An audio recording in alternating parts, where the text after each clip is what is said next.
রাজনীতি বনাম প্রেমনীতি। লেখনীতে মাহারিন তৃণ। পর্ব সংখ্যা 15। সেন্টাস ক্যাফে। বিকাল 4টে। মধ্যাহ্নের ঘোর কেটে অপরাহ্নের দিকে ধাবিত হচ্ছে। সূর্যরশ্মি সোনালি আলো কাচের জানালা ভেদ করে ওপরে পড়েছে। টেবিল জুড়ে হাতের রেখায় শেহরিন হাতে মুঠো চেপে ধরে রেখেছে গায়ে মাখা রোদের কোনাগুলো। আবারও মুঠো খুলে ছেড়ে দিচ্ছে সঙ্গে সঙ্গে। নিজ মনে নিজ ছন্দে যে বেখেয়ালি কাণ্ডে মত্ত সে। বেশ খানিকটা সময় ধরে সে চুপচাপ হয়ে বসে আছে, কারণ সামনে বসা ব্যক্তিটা সময় মতো হচ্ছে না তার সাথে কথা বলার। দুঃখিত, অনেকটা সময় অপেক্ষা করালাম। আসলে কাজের ভীষণ চাপ হয়েছে, সামনে এসএসসি পরীক্ষার বোর্ড এক্সাম, এই জন্য আর কি। যাই হোক, হঠাৎ জরুরি তলব যে। তৌসিফের নিজ কার্যে ব্যস্ততা শেষ হতেই শেহরিনের বেখাপ্পা যেন পূর্ণ মনোযোগী হয়ে বসে পড়েছে। নিজেকে ধাতস্থ রেখে পরিষ্কার কণ্ঠে বলে, জরুরি তলব নয়, আমি আপনাকে বলেছিলাম যদি ফ্রি টাইম থাকে তাহলে মিট করতে পারি। কাজের প্রেশার রেখে অবশ্যই আসতে বলিনি। তৌসিফ ফোনটা বন্ধ করে টেবিলে রাখে। শব্দহীন হেসে বলে, হবু বউ ডেকেছে, কাজ থাকুক আর না থাকুক আমাকে তো আসতেই হবে। আমি আপনার ফ্রি টাইম বলেছিলাম, যদি ফ্রি টাইম থাকে তাহলে। এটা তো ফ্রি টাইম না। আমার চাচা বলেছে গৃহিণীরা নাকি বাড়ির করতে হয়, তারা আমাদের বাড়ির লোক, যেটা আমাদের আদেশ করবে সেটা করতে হবে, কোনো ছাড় নেই। আচ্ছা, চা বা কফি?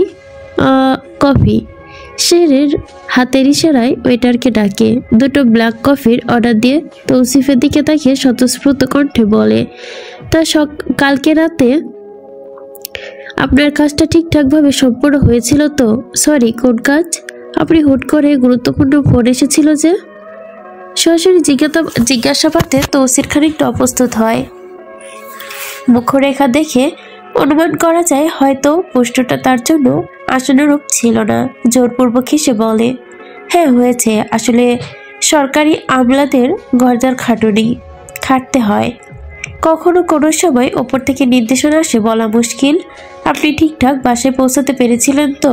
না, পৌঁছালে আজকে এখানে এভাবে এলাম কিভাবে? সরি।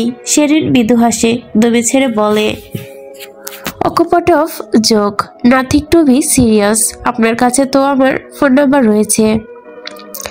মেবি মনিকা কি আপনাকে দিয়েছিল সেদিন, তাই না? হ্যাঁ আছে। কেন? আপনার কি উচিত ছিল না একটাবার খোঁজ খবর নেওয়া আমি ঠিকঠাক বাসায় পৌঁছালাম কিনা? সরি, আসলে আমার কাজটা ভীষণ গুরুত্বপূর্ণ ছিল, চাইলেও ফোন কল করা হয়ে ওঠেনি। মানুষ কাজ করে, কাজের মাঝে থাকবেই, এটা খুব স্বাভাবিক। তবে আমার মনে হয় আপনার ব্যাপারটা মাথাতে আসেনি যত সম্ভবত।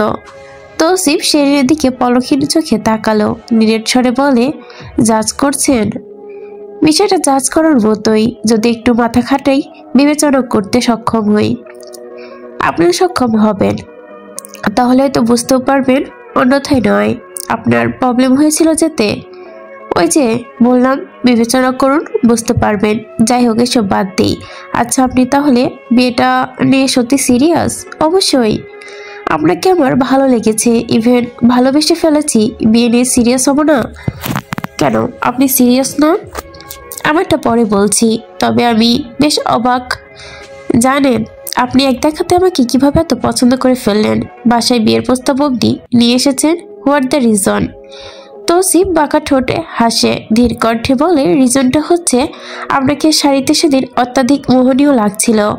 চোখ দুটো আটকে গিয়েছিল জাস্ট। বিশ্বাস করুন, আমি স্টেজে যতক্ষণ গান গাইছিলেন আপনি একদৃষ্টে তাকিয়েছিলাম, তখনই বুঝতে পারি আপনার প্রতি আমার অসম্ভব ফিলিংস তৈরি হয়ে গিয়েছে। বিয়ের প্রস্তাব দিতেই হবে। কথা শেষ হতেই ওয়েটার আসে মাঝখানে। কফি সার্ভ করে দিয়ে চলে যেতেই শেহরিন নিজ কফির মগটা হাতে নিয়ে সন্ধিহান কণ্ঠে জিজ্ঞেস করে, আমি শাড়ি বিশেষ কোনো প্রোগ্রাম ছাড়া পরি না, সাজসজ্জা একদম করি না। ধরুন আপনার সঙ্গে আমার বিয়ে হলো, তখন আমি ব্যাপারটা পজিটিভ নিতে পারবেন তো? সাজসজ্জা দেখিয়ে যেহেতু পছন্দ করেছেন, সিম্পলি কিভাবে নেবেন সেটা জানতে চাইছি। একজন উচ্চপদস্থ কর্মরতার বউ সাদামাটা হয়ে থাকবে কেন? সত্যি কথা বলতে বিষয়টা আমি সমর্থন করি না। সমাজে আমাদের আলাদা একটা আইডেন্টিটি রয়েছে, সাধারণতার কাতারে সবচেয়ে আলাদা। আপনি যদি আমার কোনো প্রোগ্রামে আজকে যেমন সিম্পল লুকে এসেছেন এভাবে অ্যাটেন্ড করেন, দৃষ্টিকটু দেখাবে। আমি চাইবো না সেরকম হোক। বুঝতে পেরেছি, আপনার ন্যাচারালে যে আর্টিফিশিয়ালের ব্যাপারটা অধিক পছন্দের। গরম কফির মগে হালকা চুমুক দিয়ে টেনে টেবিলের কাছে রেখে তৌসিফ খানিকটা শরীর এলিয়ে দিয়ে বসে বলে, আপনি একজন উচ্চবিত্ত পরিবারের মেয়ে হয়েও ক্লাস মেনটেন করতে জানেন না। সবার সাথে নিজেকে মেলাবেন কেন? আমি একজন ভার্সিটির স্টুডেন্ট। পোশাক ব্যবহারে অবশ্যই অন্যদের চেয়ে নিজেকে আলাদাভাবে উপস্থাপন করব, যেন মানুষ বোঝে আমার ব্যাকগ্রাউন্ড। শাহিনের হুট করে কথায় এক কফি উভয়ের বিতৃষ্ণা জাগে। কথায় দমা প্রথম কয়েক দফায় তা পান করেই এখন তার ইচ্ছে জাগল না। গরম কফিতে চুমুক দিতে টেবিলে রাখে তৌসিফ খানিকটা শরীর এলিয়ে দিয়ে বসে বলে, আপনি একটু ক্লাস মেনটেন করে চললেই হবে। ডান হাতে কফির মগটা ধরে বাম হাতে আঙ্গুলের দিকে ঠকঠক শব্দ করতেই বলে, ঠিক আছে, আপনার মতো এভাবে ভেবে দেখিনি। অবশ্যই ব্যাকগ্রাউন্ড তো শো উচিত, যাতে মানুষ বোঝে আমি ওপরি লেভেল থেকে এসেছি। ইয়েস, মানুষ হিসেবে নিজের অবস্থান শো করানো জরুরি। আচ্ছা, বিয়ের পরবর্তীতে আপনার পরিকল্পনা কি? প্লিজ টেক ইট নর্মাল, আমি জাস্ট ক্লিয়ার হতে এসেছি। যেহেতু শুনেছি কালকে এঙ্গেজমেন্ট, আর একটা কথা বার্তা চলছে, তো এসব বিষয়ে একটু আগে থেকে ক্লিয়ার হওয়া উচিত না? ওকে, নো প্রবলেম, আমি বুঝতে পেরেছি। এই জন্যই আপনি আমাকে কল করেছেন। ধন্যবাদ বিষয়টা বোঝার জন্য। তৌসিফ তর্জনী আঙ্গুল গালে ঠেকে কিছুটা ভাবুক সুরে বলে, আমি চাই আপনি গ্র্যাজুয়েট কমপ্লিট করে পড়াশোনা অফ করে দিন। একটা মেয়ের জন্য গ্র্যাজুয়েশন এনাফ। MBA কোনো প্রয়োজন নেই। সংসার বাচ্চা কাচ্চা সামলানো ভীষণ চাপ, কি দরকার এত চাপ নেওয়ার? রিল্যাক্স সংসার করবেন, স্বামীর মন জুগিয়ে চলবেন, দ্যাটস ওকে। সেন কিছুক্ষণ স্তব্ধ চোখে তাকে তৌসিফের দিকে। এসি চলেও শরীরটা তার ঘামছে, গরম অনুভূত হচ্ছে। হাতের কফিটা টেবিলের ওপর রেখে শান্ত কণ্ঠে বলে, একজন ক্যাডারের স্ত্রী শুধুমাত্র গ্র্যাজুয়েটেড হবে? আপনার মান সম্মানে লাগবে না? মান সম্মানে কেন লাগবে? চুয়েটে ট্যাগ তো লাগিয়ে রেখেছে নিজের সঙ্গে। মানুষজনের মুখ বন্ধ করতে এইটুকু হলেই চলবে। আর বিশেষ করে আমাদের ফ্যামিলিতে কোনো মেয়েই জব করে না, প্রয়োজনও হয় না আর কি। আমরা পুরুষরাই ইনকাম করি যথেষ্ট। আচ্ছা, কিন্তু ধরুন গ্র্যাজুয়েশন শেষ করার পর আমি চাইলাম জব করব, MBA কমপ্লিট করব, আপনি তো আমাকে ভালোবাসেন, মানবেন না? তৌসিফ এলিয়ে দেওয়া শরীরটা টেনে সোজা হয়ে বসে, টেবিলে দুহাত মুঠো করে কিছুটা শাহিনের দিকে ঝুঁকে মুখে হাসি টেনে বলে, very clever girl you are. Direct emotionally hit করতে চাইছেন? সরি, আপনার কাছে সিরিয়াস ম্যাটারটা ইমোশনাল লাগলেও বুঝতে পারলাম না। সেরকমটাই মনে হচ্ছে। যাই হোক, আমি বুঝতে পারছি না আপনি এই কথা বলছেন। আপনি আপনার বাবার একমাত্র সন্তান, সমস্ত প্রোগ্রাম মাটি আপনার নিজেরই, প্রপার্টি তো সব আপনার, ফাইন্যান্সিয়াল কিছু তো ঘাটতি নেই। What do you want to take unnecessary pressure? Shahin তার ছেলের হাসি মাখা মুখে বলল শীতল কণ্ঠে, এই বিষয়টা আমার মানতে ভীষণ কষ্ট হচ্ছে। একজন বিশেষ ক্যাডার হয়ে আপনি এ ধরনের কথা বলছেন। শিক্ষাকে মেরুদণ্ড হিসেবে বিবেচনা করে আপনি এই পর্যায়ে এসেছেন, অথচ এই শিক্ষার তুলনা করছেন বাবার সম্পত্তির সাথে। Reality that sounds scary to me. তাহলে স্কুল কলেজে পরিদর্শনে গিয়ে বাচ্চাদের কি আপনি শিক্ষা দিয়ে আসেন? যাদের বাচ্চার সম্পত্তি আছে তারা যেন শুধু গ্র্যাজুয়েশন কমপ্লিট করে থেমে যায়, তাই তো? তৌসিফ শাহিনের তাচ্ছিল্য মাখা হাসি আর তার কথায় মুখে আধার নামায়, থমথমে গলায় বলে, বিষয়টা ভুল ডেফিনেশনে বের করছেন আপনি। প্লিজ আমার ভুল ধরতে আসবে না। এই ব্যাপারটা অত্যন্ত আমাকে আমার মতো করে বুঝে নিতে দিন। আচ্ছা, এখন একটা গুরুত্বপূর্ণ কথায় আসি। আপনি তো আমার সৌন্দর্যতা দেখে পছন্দ করেছেন। অ্যাকচুয়াল আমিটা কি সেটা জানেন তো? না, এখনো জানার সুযোগ হয়ে ওঠেনি।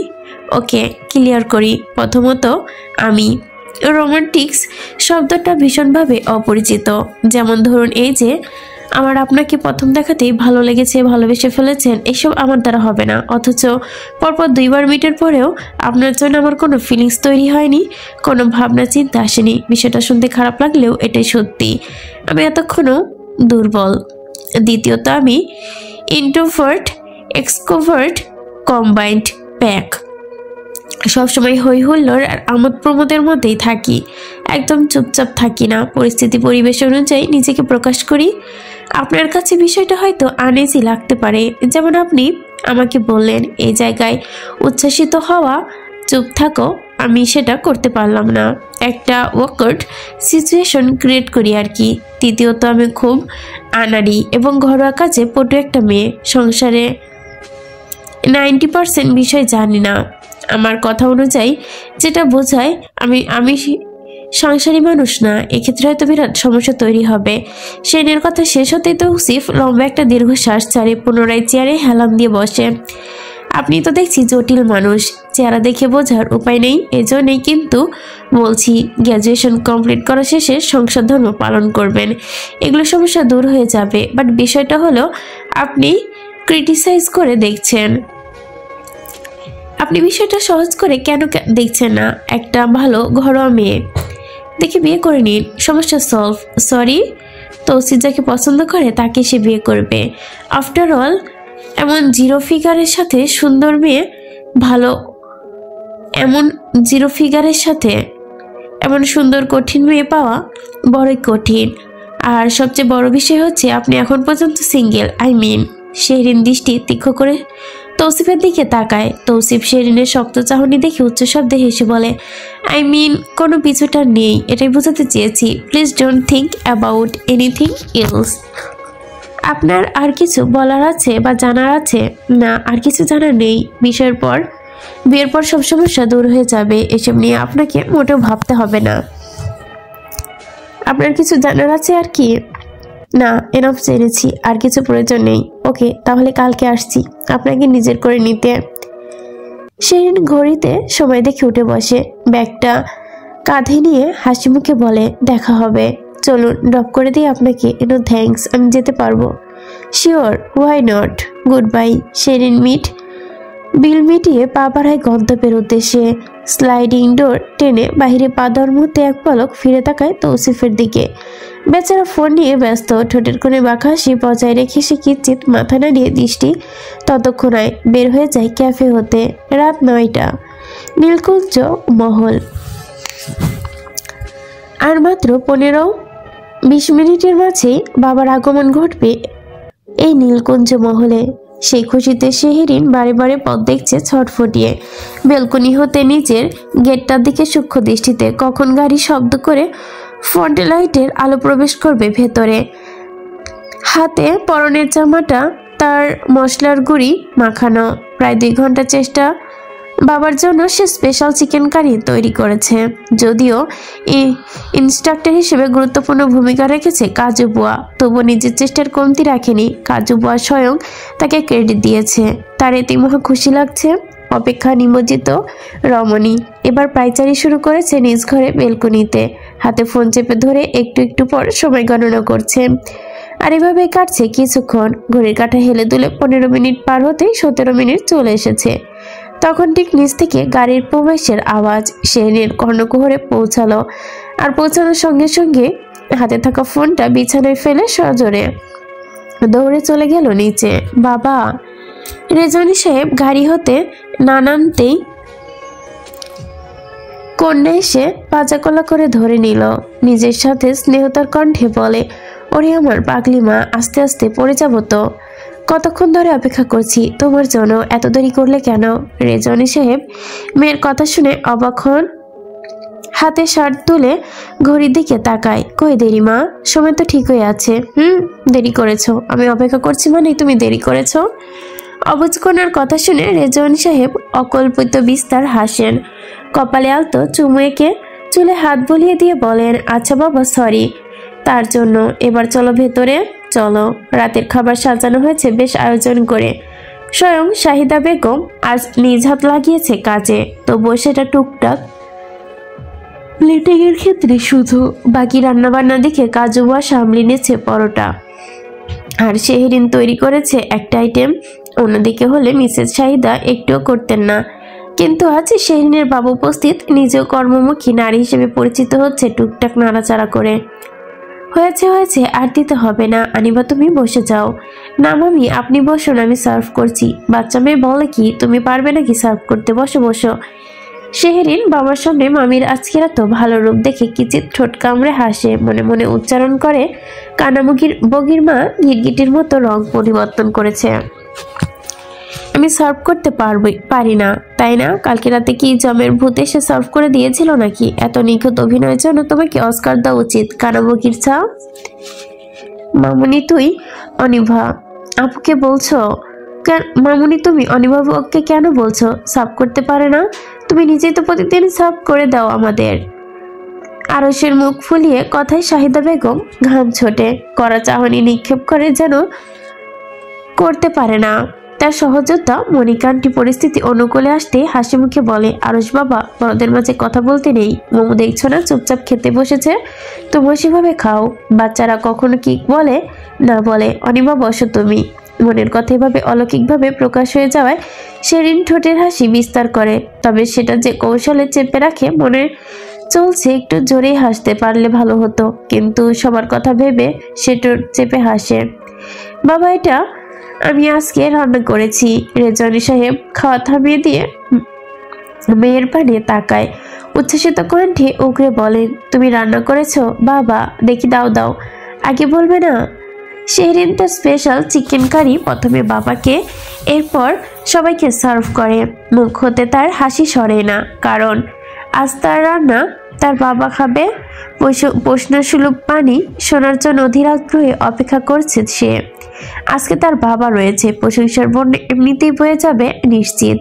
রেজন সাহেব চিকেন কারি দিয়ে ভাত মেখে প্রথম লোকমা মুখে দেন, অতঃপর খেতে খেতে মেয়ের দিকে পরম তৃপ্তির সহিত তাকায়। অসাধারণ হয়েছে মা, অসাধারণ। ধন্যবাদ বাবা। কি শাফিন, আমার মেয়ের হাতে জাদু দেখেছো তো? মেয়ে কিন্তু আমার আর ছোট নেই, বড় হয়ে গিয়েছে, রান্না শিখে ফেলেছে। দুলা ভাই, আমিও তো বিশ্বাস করতে পারছি না আমাদের শেহরিন মামুনি এত ভালো রান্না করতে পারে। খুবই ভালো হয়েছে। একে একে মামা, বাবা, আরশ, মোমো হতে সবারই প্রশংসা করিয়েছে শেহরিন। আনন্দে হাওয়ায় ভাসছে। আজ সেদিনের মতো তার আর কষ্ট লাগে না, মন খারাপও লাগছে না, যদিও সে রান্নার বিষয়টা মোটামুটি আয়ত্তে আনতে পারেনি। অনেক সাহায্য ছাড়া করতে গেলে সম্ভব হয়ে ওঠে না একা একা। তবে এখন হাতে ভীষণ শখ জেগেছে, সে রান্না শিখবে, বাবার জন্য রান্না শিখবে সে। কত মেয়েরা বাবাকে মজার মজার রান্না খাওয়ায়, তাহলে সে বাদ রইবে কেন? দরকার হলে কোনো কোর্সে ভর্তি হবে, সেই গুণ নিজের মাঝে আনবে। শাহিদা, তোমরা বসো, আমার মেয়ে নিজের হাতে চিকেন কারি টেস্ট করো। দুলা ভাই, আপনারা খেয়ে নিন, তারপরে আমরা বসবো, সমস্যা নেই। আরে সমস্যা নেই মানে, একসঙ্গে সবাই মিলে খাবো। শেহরিন মা, মামি আন্টিকে বসতে বলো, ওনাদের খাবার সার্ভ করে দাও। জি বাবা। শাহিদা বেগম মিসেস মনিকার মন হতেও খুশি হতে না পারলেও ঠোঁটে কৃত্রিম হাসি ঝুলিয়ে রাখে। শেহরিনের ব্যাপারটা প্রশংসা তাদের গায়ে আগুন জ্বলিয়ে দিচ্ছে, আগুন জ্বালানোর মতো রেশ দেয়, কিন্তু উপায়ন্ত না পেয়ে রিজন সাহেবের চাপে বসে পড়তে বাধ্য হয়। অন্যদিকে শেহরিন তাদের এমন অন্ধকারমাখা মুখ দেখে নিঃশব্দে হেসে সার্ভ করতে থাকে খাবার। আরে খেয়ে চলেছো তোমরা, শুধু আমার মেয়ের রান্নার প্রশংসা করছো না কেন? মামুনি আন্টি, ভালো হয়নি হয়তো? ভালো লাগেনি, অথচ অনেকটা তো খেয়েও ফেলেছে, দেখেছো কি শাহিদা? না না দুলাভাই, ভালো হয়েছে। মুমু মায়ের আমতা আমতা স্বরে প্রশংসা শুনে মুখ টিপে হেসে ফুপি যান, আসলে মামুনির রান্না ভালো হয় না জন্য সে রান্নার প্রশংসা করে না অন্য কারো, তাই নাকি? কি বলছে মুমু? মায়ের সম্পর্কে কিভাবে বলে? এটা কিন্তু বিয়াদবি। ওকে ওকে, তোমরা থামো, আমি জার্কিং করে ঝামেলা মিটিয়ে দিচ্ছি। আমাদের বাসায় এখন সেরা রাঁধুনির তালিকায় 1 নম্বরে রয়েছে আমাদের প্রিয় আনিভা আপু, 2 নম্বরে রয়েছে সবার প্রিয় কাজু বুয়া, আর 3 নম্বর আরশ মুখ থেকে বামে গালে হাত দিয়ে বলে, ফুপাচান মামুনি আর আন্টি মিলে তো 3 নম্বরে স্থান দেই। ওমা না না, 3 নম্বরে তো বাবা থাকবে, 4 নম্বরে মামুনি আর আন্টি। ঠিক আছে, দুজন মিলে 4 নম্বরে কেন? কারণ মামুনি আর আন্টি রান্না একদমই সেম, মোটেও ভালো হয় না। এই জন্য তারা দুইজনই এক স্থান অধিকারী করবে। ফুপা যান, মামুনি আর আন্টি তো সবসময় সাজুগুজো নিয়ে ব্যস্ত থাকে, হাতের নখ নষ্ট হয়ে যাবে জন্য রান্না করে না, স্পর্শ পাবে কি করে, এজন্যই তো রান্না মজাও লাগে না। দু ভাই বোনের চুলাচুলি চুলচেরা বিশ্লেষণে খাবার হজম করতে অসুবিধা হলো শাহিদা বেগম আর মিসেস মনিকার। এমন ছেলে মেয়ে আমি আগে কোথাও দেখিনি আপা, বিশ্বাস করো তোমার ছেলে মেয়েদের দেখে অবাক না হয়ে পারছি না। আমার ঘর শত্রু বিভীষণ তৈরি হয়েছে। রেজওয়ান সাহেব সফিন সাহেবের দিকে তাকায়, গম্ভীর কণ্ঠে বলে, বাচ্চাদের অভিযোগ ফেলে দেওয়ার মতো নয়, বিষয়টার ওপর গুরুত্ব দাও। এখন ওদের প্রোগ্রাম যত্নের বয়স, মায়ের হাতে রান্না মজা করে খাবে, সারা জীবন মনে রাখবে, এগুলো শুনতেও ইচ্ছে করে, বুঝেছ? জি দুলা ভাই, আসলে আসলে নকলে কিছু নয়, তোমার দ্বারাও হবেও না। শাহিদা তুমি শোনো, বাচ্চাদের অভিযোগগুলো আমার খারাপ লাগে ভীষণ। তুমি নখের যত্ন নাও, ওদের এভাবে তোমার মমতা থেকে দূরে রাখবে নাকি? এই যে খারাপ, এটাই মনোভাব তৈরি করবে তোমার প্রতি ওদের। আমরা না হয় কাছের মানুষ বিষয়টা এভাবে দেখছি, বাইরের মানুষ যখন শুনবে মান সম্মান থাকবে তোমার? বাবা মা হয়েছেও বাচ্চাদের রান্না করে খাওয়াতে পারবে না, এটা কেমন কথা? বাচ্চাদের চেয়ে নখের গুরুত্ব কি বেশি নাকি? দুলা ভাই প্লিজ এক্সকিউজ দিতে আসবে না, যদি একটাও দাও সেটা সংযত হতে হবে, পারবে কি? শাহিদা বেগম চুপ করে খাবার নাড়তে লাগলো, তার মাথা নিচু, সঙ্গে নীরবতা। রিজন সাহেব দীর্ঘশ্বাস ফেললো। এই বাচ্চাগুলো এক একটা গোল্ডেন ফ্রোজেন দিয়ে যাচ্ছে, জীবনের সবচেয়ে সুন্দর একটা মুহূর্ত পার করছে, সেখানে তাদের এখনো অনেক কিছু চিন্তা ভাবনা স্পর্শ করতে পারেনি। যখন ওরা বড় হবে, এক এক জায়গায় চলে যাবে, তখন মন চাইলেও ভালো করে রান্না করে খাওয়াতে পারবে না, তখন বুঝতে পারবে, আজকের কথা ভেবে আফসোস করবে। তাই যত্ন নাও, ভালোবাসো। তোমাদের বাচ্চা লাকি যে তারা বাবা মা দুজনকে পাচ্ছে, আমার বাচ্চাটা কিন্তু পায়নি। আমি যতই ভালোবাসি আমার মেয়েকে, ভালোবাসা দিয়ে রাখি,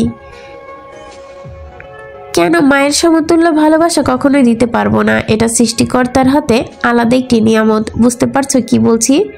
আমার কথা আসুক আর বুড়ি, বুঝেছ? জি গুড, নাও এখন খাওয়া শুরু করো সবাই। সাফিন সাহেব স্বাভাবিকভাবে খাবার প্লেটের দিকে তাকিয়ে থাকলেন, হাতে দানা স্পর্শ করতে গলা দিয়ে খাবার আটকে গেল, যেন এক অজানা অস্তিত্ব সে ভুগতে শুরু করেছে। রেজওয়ান সাহেব প্রতিটা কথা তার অন্তরে কি ঘটেছে, চোখ খুশকেও এভাবে তাকে গ্যারান্টি এবং 1 লিটার করে ভাবেনি, ভাবাতে হয়নি। এই বিষয়টা নিয়ে কখনো গভীরভাবে ভাবেনি সে। কথাগুলো শুনতে কষ্ট লাগলেও সত্যি, অস্বীকার করার উপায় নেই। রাত বাজে 10:30। এবার ভার্চুয়াল মিটিং শেষে বাবা মেয়ে বেলকনিতে বসে সশরীরে মিটিং। যদিও রেজওয়ান সাহেব ব্যস্ত মেয়েকে খাইয়ে দিতে, এরপরেও তাদের আলাপচারিতা থেমে নেই। হাতে থাকা প্লেট সেই বিখ্যাত চিকেন কারি দিয়ে সে মেয়েকে আদরে খাইয়ে দিয়েছে।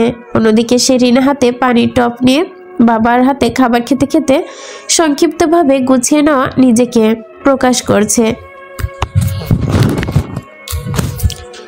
সেকেন্ড মিটের এক্সপিরিয়েন্স কেমন হলো বাবা? জিমা, আমি আজকে তোমাকে পুরো ঘটনা কিছু বলতে চাই না, খুব ছোট্ট করে জাস্ট 2টো কথা বলতে চাই, আশা করি তুমি বুঝবে। রেজওয়ান সাহেব ভাত মাখাতে গিয়ে হাত থামিয়ে ফেললো। যে মেয়ে তাকে কোনো কিছুতেই হলে সেটা আগে অন্তত বর্ণনা সহ বলে, সে আজ শুধু 2টো কথায় সীমাবদ্ধ থাকবে, বিষয়টা জটিলতা পর্যায়ে চলে গিয়েছে। নাকি মেয়ে হেজিটেট ফিল করছে, এর মধ্যে হয়তো কিছু একটা আছে। নরম গলায় মেয়ের দিকে তাকিয়ে, ঠিক আছে মা, আমি চেষ্টা করব তোমার কথা বোঝার, বলতে পারো তুমি। সেদিন 2টো ঢোক গিলে পানি খেলো, আবার ওয়াটার পটটা মুখে লাগাতে লাগাতে ঠান্ডা গলায় বলে, জনাব তৌসিফ সাহেব একজন উচ্চশিক্ষিত উচ্চপদস্থ কর্মকর্তা, তবে তার মনুষ্যত্ব বিবেচনাবোধ দৃষ্টিভঙ্গি অত্যন্ত অগ্রহণযোগ্য। তিনি বইয়ের জ্ঞানে শিক্ষিত, কিন্তু মানুষ হিসেবে নয়। আর নাটা কি এখন করে দিব? শেরিন এর কথা শেষ করার আগে থেমে যায়, বাবার দিকে তাকিয়ে নির্মল হাসি হাসে। সুপারম্যান বুঝে ফেলেছে তাকে ইতিমধ্যে। রেজওয়ান সাহেব মেয়ের মুখে লোকমা তুলে দিতে দিতে বলেন, কালকে না করে দিলেই হয়ে যেত না? ওনাদের শুধু শুধু আশাটা কি করে না করতাম? বাবা কালকে আমাকে বাসায় পৌঁছে দেয়নি, বিকজ কাজে আটকা পড়ে গেছে বলে। আমাদের চোখে একটা দায়িত্বহীনতা, কিন্তু মামা মামি কিংবা আরাফাত আঙ্কেলের চোখে কি তা পড়েছিল? না, তারা তো ক্যাডার সাহেবের পীর মনে করছে। আর তোমার কাছে থেকে যখন রিজন শুনতে চাইবে, তুমি মোটেও এই একটা কারণ দেখিয়ে তাদের দমাতে পারবে না বাবা। আমি একটু হলেও চিনেছি তাদের। তুমি আজকে ওনাকে ডেকে কি? আমি ওনাকে আজকে রেখেছিলাম মূলত সার্বিকভাবে পর্যবেক্ষণ করতে। প্রথম দিকে তার প্রতি আমার নেগেটিভ জন্মেছিল, আমি সেটা উচ্চ অবস্থানে রেখে আবারও দেখা করেছি। আজ যে আরও রেজাল্ট খারাপ। ক্যাফে হতে বের হওয়া মাত্রই সিদ্ধান্ত নিয়েছি এটা এখানেই শেষ করা উচিত, কোনোভাবে সামনে এগোতে দেওয়া যাবে না। এখন যদি সবাই আমাদের কারণ জিজ্ঞেস করে, আমি যথাযথভাবে প্রকাশ করতে পারবো আমি তার সাথে আজকে দেখা হওয়ার এক মুহূর্ত অবধি একটা দায়বদ্ধতায় ছিলাম। আর এক মামি মনিকা আন্টি আমাকে বারবার বলেছিল মামার সম্মান জড়িয়ে আছে, আমি যেন সেটা নির্বিঘ্ন না করি। এমনকি মামা নিজেও তাই বলেছিল। 2, ওনার বাবা তোমার সাথে কথা বলেছে, প্রচণ্ড আগ্রহী তারা। সো আমি একটা মাত্র কারণ দেখিয়ে না করতে পারি না, এটা লজিক্যাল যায় না, বহু মিনিং বের করতে পারে তারা। গুড ওয়ার্ক, বাট তুমি আমাকে এইটুকু বলো, তোমাকে যে তার প্রতি খারাপ একটা ইন্সপিরেশন তৈরি হয়েছে সেটা কি আজকে আরও বেড়ে গিয়েছে? সে নিস্তব্ধ চোখে তাকায় বাবার দিকে, শান্ত গলায় বলে, একজন মানুষের প্রতি একজন মানুষের সামান্য কারণে খারাপ ইন্সপিরেশন তৈরি হয় বাবা। আমারও কাল সেটাই হয়েছিল, জাস্ট ওনার দায়িত্বহীন জ্ঞানহীনতায়। বাট আজকে আমি এই খারাপ ইন্সপিরেশনটাকে সরিয়ে মেন বিষয়টা রিজন বলছি, যেটা আমাকে এই সিদ্ধান্ত নিতে হেল্প করেছে। এক ইমোশনাল ইন্সপায়ারমেন্ট বলি যার কি, তার সাথে আমার মানসিক বোঝাপড়া, চিন্তাধারা এবং মূল্যবোধ টোটালি ভিন্ন। 2, কমিউনিকেশন ডিসিপ্রেন্ট। 3, mentally of mature. মানে সে ভবিষ্যৎ নিয়ে চিন্তাধারার কাছে আমার পক্ষে সেটা মেনে নেওয়া অসম্ভব। মেয়ের প্রখর চিন্তাধারা দেখে অভিভূত হয় রেজন সাহেব। অবাক কণ্ঠে বলেন, তুমি তো দেখছি বাবাকে 3-0 গোলে হারিয়ে দিলে মা। গুড ব্লেস ইউ, অনেক বড় হও, সেই সাথে এক চিন্তাধারা বজায় রাখো যেন মানুষ তোমাকে করা না দ্বিতীয়বার শব্দ করতে পারে না। ধন্যবাদ বাবা আমাকে বোঝার জন্য। বাবা মেয়ের চলমান কথা আরও চলল, প্রবাহমান নদীর স্রোতের মতোই বইতে থাকে। সম্পূর্ণ ভাতটুকু সম্পূর্ণ যত্ন ও তৃপ্তির সাথে শেষ করে ঢেকুর তুলে শেহরিন। আজ কতদিন পরে বাবার হাতে ভাত খেলো সে। চট্টগ্রামে আসার পর এই প্রথম তার মনে হলো পেট ভরে দুদানা ভাত খেয়েছে। এতদিন তো সে শুধু ক্ষুধা নিবারণের জন্যই খেত, তৃপ্তি পায়নি কোনো কিছুতেই। বাবা তুমি মোটেও ভাববে না কালকের বিষয় নিয়ে। বিয়ের বিষয়টা এসেছে পারিবারিকভাবে, মামির মাধ্যমে, তাই আমি চাই পারিবারিকভাবে তার সমাপ্তি ঘটুক। শুধু পরিবর্তন, মামা মামির জায়গায় তুমি থাকবে। যদি ওনার সাথে আমার এমন কোনো ভালো সম্পর্ক থাকতো তাহলে আমি নিজেই বলতাম, নিজেই না করে দিতাম, বাট সেরকম কিছু হয়নি। আর বেশি কিছু তো না, তুমি শুধু পড়াশোনার বিষয়টা তুলবে, এটা এনাফ নাকচ করে দেওয়ার জন্য। হা আচ্ছা ঠিক আছে, তবে শোনো, আজকে তুমি যেমন নিয়েছো ক্যাডারের এক্সাম, কালকে আমি নিব নেতা সাহেবের এক্সাম। নেতা সাহেবের কথা উঠতেই শেহরিন একদৃষ্টে বাবার দিকে তাকিয়ে থাকে। রেজন সাহেব চোখে হাত দিয়ে চশমা খুলে পরিষ্কার করতে করতে বলেন, আজকে দেখা হয়েছিল কি? মিস গিয়েছে? এক্সকিউজ মি, ইয়ে মানে না মানে ভালো হয়েছে দেখা হয়নি। শিওর? নয়তো কি, আজকে দেখলাম আসার পথে তাকে। সেন খানিকটা কৌতূহলী চোখে তাকায় বাবার দিকে, অতঃপর অন্যমনস্কভাবে ধরে জিজ্ঞেস করে, কোথায়? তোমাকে বলবো কেন? এক্সকিউজ মি, আমি কি শুনতে চেয়েছি নাকি? আমি এমনি জিজ্ঞেস করেছি। রেজন সাহেব বসা থেকে উঠে দাঁড়ায়, চোখে চশমা, শার্ট টান করে বলে, এমনি জিজ্ঞেস করেছ? জন্যই বললাম না, সত্যি সত্যি জিজ্ঞেস করলে নিশ্চয়ই বলতাম। কি যে দেখলাম? কি দেখেছ? এমনি জিজ্ঞেস করছো? উত্তর দেইনি আমি। শেহরিন বাবার চালাকি ধরে গোগ গাড়ালো। বেহুদা মন শুধু তাকে বিরক্ত করছে, সে জানতে চায় না, কিন্তু তার মন তাকে ছাড়ছে না। শুনতেই হবে জানো। কি দেখেছো বাবা? আসবি মোহাম্মদের মতো কোনো মেয়ে? উফ বাবা, সত্যি জিজ্ঞেস করছি, এবার বলো। রেজন সাহেব মুখ চেপে নিজের হাসি দমালো। যার পথে পিছু ঘুরে দেখলো নেতা সাহেবের একখানা সুদর্শন পুরুষ। বাবা চলে যেতে শিহরিন বেবাচাকা খেয়ে বলে ওঠে, এভাবে বোকা বানাতে চাইলো বাবা আমাকে। ছিছি, কি ভাবলো? সব দোষ এই মনের। বেশি বাড়াবাড়ি, তাই না? কল্পনার অবাধ্য মন তাকে উস্কে দিয়ে বলে, আরে জেলাসি ফিল করো নিজের, আর দোষ হয় আমাদের। আইরনি।